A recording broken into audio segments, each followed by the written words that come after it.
안녕하세요. 까치살모입니다.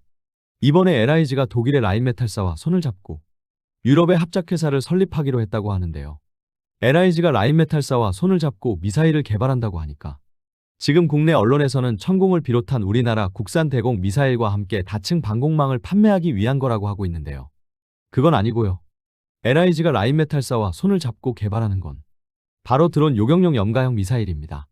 그리고 기사 등에는 나오지 않았지만 지금 나온 소식을 종합해보면 결론은 이번에 개발한다는 미사일은 바로 우리 비오복합에 탑재하는 미사일을 개발하는 사업이기도 하네요. 그래서 오늘은 두 회사가 손을 잡고 어떤 미사일을 개발하게 될지 그 이야기를 해보도록 하겠습니다. 그 전에 앞서서 가끔 고체연료 우주 발사체는 어떻게 되었냐는 질문을 해주시는 분들이 있는데요. 원래 저는 지역 감정을 조장하는 것 같아서 차마 이 이야기를 하지 않으려 했지만 질문하시는 분들이 제법 되어서 제가 아는 사실까지만 이야기를 해드리자면요. 지금 제주도에서는 우리 고체 발사체의 발사를 반대하는 여러 시민단체 등이 반대 운동을 하고 있고요. 보니까 아예 고체 발사체를 반대하기 위한 시민단체도 존재합니다. 그래서 지금 이 시민단체들이 반대 운동을 하고 있고요. 가장 결정적인 건 어민들에 대한 배상 합의입니다. 무슨 말이냐면 원래 고체 발사체는 4월 달에 발사할 예정이었지만 그게 기상 문제로 밀려서 5월에 발사를 하게 되었고 기존부터 제주 어민들이 어업 피해에 대한 배상 요구를 해와서 협상을 하고 있었는데 조업금지 기간이 길어짐으로 인해서 추가적인 배상을 요구한 것으로 알고요. 그런데 솔직히 저도 궁금한 게 미사일 발사에 따른 어업행위 금지는 서해에서는 정말 흔한 일입니다. 왜냐하면 서해에는 태안에 아능시험장이 있고 이 아능시험장에서는 1년에 40에서 60차례 미사일 발사 시험을 하고 있고 그때마다 항해금지와 조업금지 구역을 설정하고 발표를 해서 그때마다 어업행위가 금지되는데요. 당연히 정부에서는 그에 대한 배상을 할 텐데 그것에 준해서 제주도도 배상을 하면 될 건데 왜 제주도는 저러는지 모르겠고요. 아무튼 어찌되었든 제주도 어민들의 말도 안 되는 배상 요구로 인해서 미사일 발사는 계속 밀리고 있었고 원래 6월 달에는 발사를 한다고 했었는데 아직 발사 소식은 나오고 있지 않습니다. 제주도는 정말 웃기는 게 뭔지 아세요? 지금 제주도 때문에 우리의 고체 발사체의 발사가 계속 밀리고 있는데 정작 제주도에서는 제2우주센터 유치에 아주 열심히라는 것입니다. 이게 무슨 말이냐면 앞으로 민간 발사체 등 각종 발사체의 발사가 늘어남으로 인해서 나로 우주기지 말고도 더 많은 발사장이 필요하게 되었고 특히 고체 발사장이 필요해서 우리는 제2의 우주센터를 건설한다고 하는데요. 지금 제2우주센터는 고흥기지를 확대하는 방안과 제주도에 새로운 우주기지를 건설하는 방안이 경쟁을 하고 있는데요. 제주도는 지금 이걸 유치하기 위해서 아주 열심입니다. 장난하는 것도 아니고 지금 당장 발사한다는 고체 발사체의 발사도 맡고 있으면서 제주도에 제2우주센터를 만들어 달라니 이게 무슨 말도 안 되는 헛소리인지 저도 모르겠습니다. 솔직히 말해서 원래 저는 제주도에 제2우주센터를 건립하는 걸 찬성했습니다. 왜냐하면 고흥에 비해서 제주도가 우주 발사체를 발사할 수 있는 각도가 30도인가 더 나온다고 합니다. 그래서 고흥보다는 제주도가 우주 발사체를 발사하기에 더 적합하다고 생각을 해서 제주도에 제2우주센터를 건립하는 걸 찬성했는데요. 지금 제주도에서 하는 꼴을 보니 절대로 제주도에 제2우주센터를 건립해서는 안 된다고 봅니다. 제주도는 지금 자신들은 손해를 절대로 봐서는 안 되고 이익만 취하겠다고 하는 거라 절대로 제주도에 제2우주센터를 건립해서는 안 됩니다. 이번에 제주도에서 제주도의 시민단체들이 우리 고체 발사체의 발사를 반대하는 이유를 보니까요. 결론은 우리 고체 발사체는 국방부와 방사청이 중심이 되어서 발사를 하는 것이기 때문에 전쟁 무기를 개발하기 위한 거라는 주장을 하고 있고 그래서 제주도에서 발사를 할 수 없다고 주장을 하고 있는데요. 그럼 제주도에 제2의 우주센터를 건립하면 당연히 그 사람들은 제2우주센터에서 방사청 등이 발사하는 고체 발사체의 발사는 반대를 하고 민간 사업자가 발사하는 것만 허용을 할 겁니다. 결론은 제2의 우주센터를 건립하는 건 군사용 목적의 위성을 고체 발사체를 활용해서 대량으로 우주에 올리기 위해서인데요. 고작해야 간혹 있는 민간 발사체를 발사하는 데만 제2우주센터를 사용하려면 왜 제주도에 제2우주센터를 건립해야 하는 걸까요? 우리가 제2우주센터를 건립하는 이유는 고체 발사체를 발사하기 위해서인데 우리의 고체 발사체를 발사하는 걸 반대하는 지역에 제2우주센터를 만들어 달라니 이게 무슨 말도 안 되는 헛소리일까요? 그래서 저는 제주도의 제2우주센터 건립을 반대합니다. 아무튼 그래서 지금 제주도의 어민들의 보상 문제로 고체 발사체는 발사가 이루어지지 못하고 있고 이게 조만간 장마가 시작되면 지금 고체 발사체는 바다 위에 바지선에서 발사를 하는 거라 발사가 한참 뒤로 밀려버리는 것으로 아는데요. 정말 답답하네요. 그리고 이번에 트럼프가 미국의 주요 7개 방산업체들을 소집했다고 하는데요.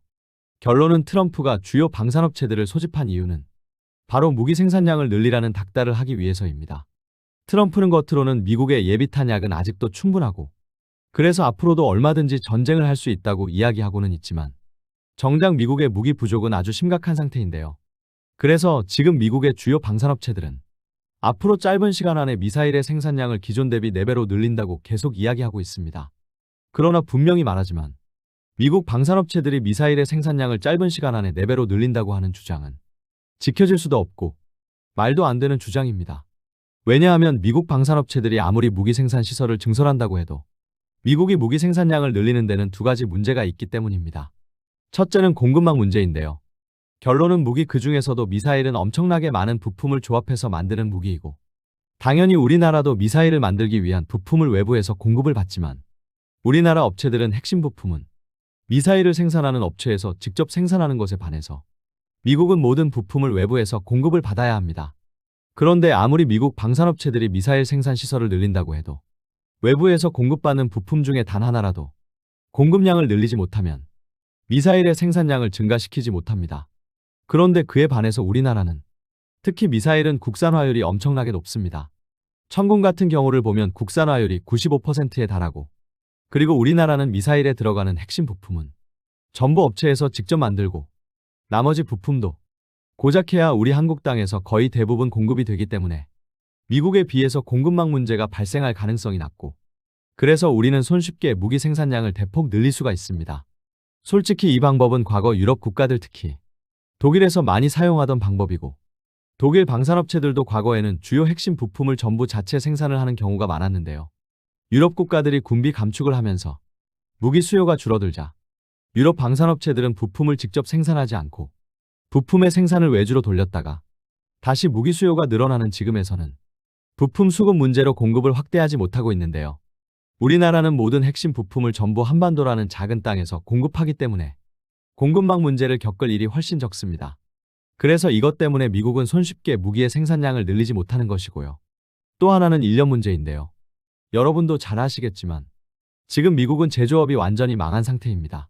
그리고 미국이 제조업이 망한 직접적인 이유는 바로 미국 국민들이 제조업에 종사하기 싫어하기 때문인데요.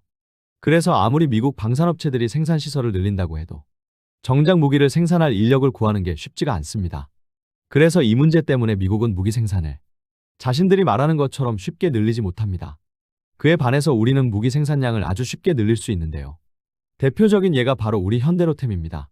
우리 현대로템은 작년까지는 흑표 전차를 연간 100대 정도를 생산했는데 올해에 벌써 연간 생산량을 180대까지 끌어올렸습니다. 한마디로 말해서 1년 사이에 거의 2배로 끌어올린 건데요. 이게 가능한 이유가 바로 인력 재배치입니다. 지금 우리 흑표전차는 경남 창원에 있는 현대로템 공장에서 생산을 하고 있고 여기에서는 우리 흑표전차뿐만 아니라 기관차도 생산을 하고 있습니다. 그래서 지금 현대로템은 기관차를 생산하던 인력을 재배치해서 흑표전차의 생산량을 1년 사이에 거의 2배로 늘린 건데요.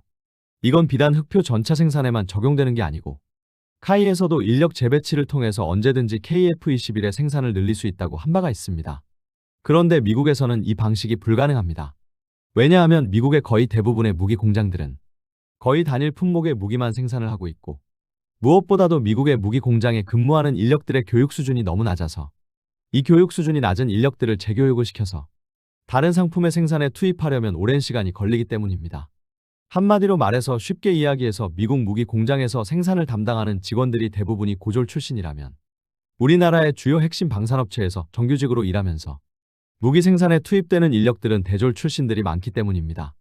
그래서 이런 이유로 인해서 우리나라는 특정 무기의 공급이 막히면 인력 재배치를 통해서 아주 손쉽게 특정 무기의 생산량을 늘릴 수 있는 것에 반해서 미국은 이게 불가능합니다. 그래서 미국 방산업체들이 주장하는 것과 달리 바로 이 2가지 문제로 인해서 미국은 손쉽게 무기 생산을 늘리지 못하는 것에 반해서 우리는 아주 빠르게 무기 생산을 쉽게 늘릴 수 있는 것입니다. 그럼 이런 이야기는 여기까지 하고 다시 LIG 이야기로 돌아와서 이번에 LIG는 독일 라인메탈사와 MOU를 체결하고 유럽의 합작회사를 설립한다고 하는데요. 그뿐만 아니라 또 국내에 들어온 요격 드론을 개발하고 있는 니어스랩과도 손을 잡았다고 하는데요. 니어스랩은 제가 저번 영상에서 설명을 한 적이 있는데요. 이 회사는 우리나라 국내 기업으로 드론을 요격하는 요격 드론을 개발하는 회사인데요. 이번에 LIG와 니어스랩이 손을 잡은 이유는 바로 니어스랩의 요격용 드론을 무인기 요격에 활용하기 위해서는 드론을 탐지하고 요격할 수 있는 방공망 네트워크와 연결해야 해서입니다.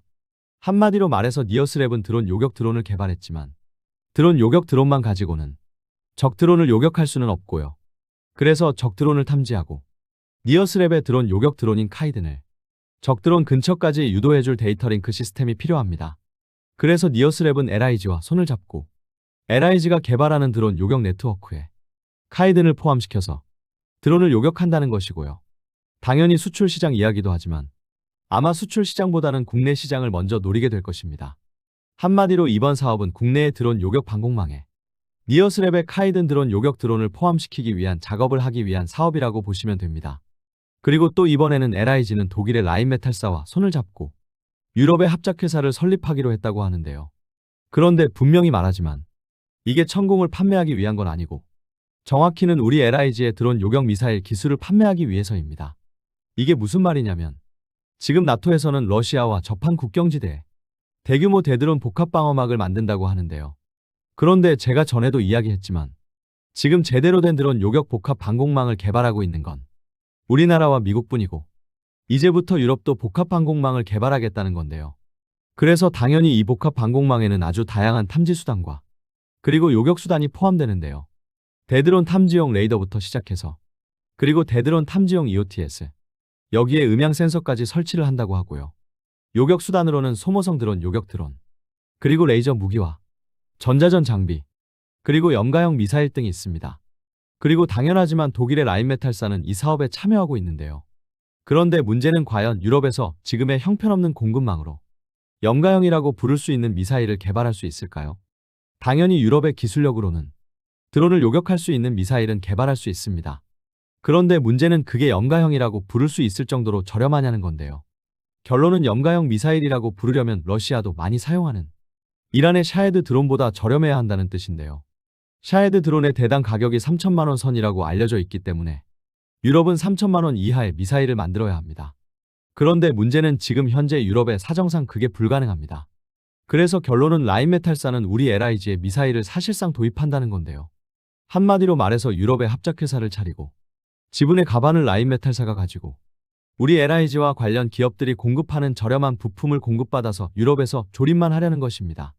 그럼 라인메탈은 우리나라에 어떤 미사일을 도입하려고 하느냐라고 했을 때 정확히는 지금 개발 중인 미사일입니다. 현재 우리는 비호복합을 개량하는 사업을 하고 있고 우리나라에서는 비호복합을 개량하기 위해서 신형 EOTS와 그리고 비호복합에 들어가는 신형 레이더를 이미 개발하고 있고 심지어는 장기적으로는 비호복합에 탑재되는 30mm 기관포에 전방 확산탄도 적용을 한다고 하는데요. 그런데 비호복합은 이거 말고도 새로운 미사일을 탑재하게 됩니다. 지금 우리 비호복합에는 신공 미사일이 4발이 탑재되는데요. 문제는 신공 미사일의 발당 가격은 대략 2억 원 정도로 결코 저렴하지가 않습니다. 그래서 지금 LIG에서는 신공보다 훨씬 저렴한 염가형 대공 미사일을 개발해서 비호복합과 1000호 차륜형 대공포에 탑재한다고 하는데요. 현재 알려진 바에 따르면 이번에 비호복합에 탑재되는 미사일은 비호복합 한 대에 8발의 미사일이 탑재된다고 합니다. 지금 비호복합에는 신공 미사일이 4발이 탑재되는데 새로운 미사일은 무려 8발이 탑재된다는 건 기존 신공보다 훨씬 무게가 적게 나간다는 뜻인데요.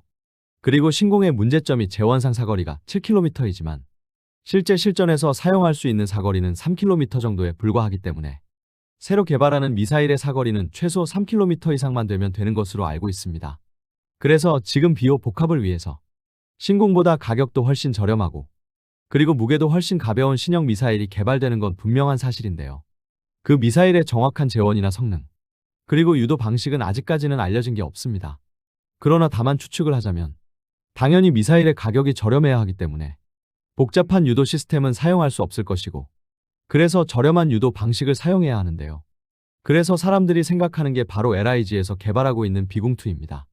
비궁2는 비궁 미사일의 몸체를 사용하고 유도 시커를 반능동 레이저 유도 방식으로 바꾼 미사일인데요. 지금 미국에서는 반능동 레이저 유도 로켓인 APKWS를 드론 요격용으로 많이 사용하고 있기 때문에 우리도 비궁2를 APKWS처럼 사용하려는 것 아니냐는 이야기가 많습니다. 그러나 물론 지금 시점에서는 LIG가 비호복합을 위해서 개발하고 있는 미사일의 정확한 모습은 전혀 알려져 있지 않습니다. 그래서 지금 우리는 한화가 개발하는 사거리 10km급의 드론 요격 미사일과 함께 LIG는 한화가 개발하는 드론 요격 미사일보다 사거리가 짧은 염가형 미사일을 개발하는 것으로 알려져 있고, 한마디로 말해서 드론을 요격하기 위해서 각종 다양한 수단이 사용되지만 드론 요격 미사일도 다층방 공망을 형성하게 됩니다. 그래서 이번에 독일의 라인메탈사와 우리 LIG가 협력해서 개발한다는 미사일이 바로 이 미사일로 보이고요. 당연하지만 규모의 경제가 있기 때문에 이 미사일을 우리나라만 사용하기 위해서 생산하는 것보다 유럽도 도입한다면 당연히 가격이 더 낮아질 것이고, 또 당연하지만 유럽도 아예 신규 미사일을 개발해서 유럽에서만 사용하기 위해서 생산하는 것보다는 우리나라에서 이미 대량으로 도입하기로 한 염가형 드론 요격 미사일을 도입한다면 당연히 자체적으로 개발하는 것보다 훨씬 저렴하게 미사일을 도입하게 되는 것입니다.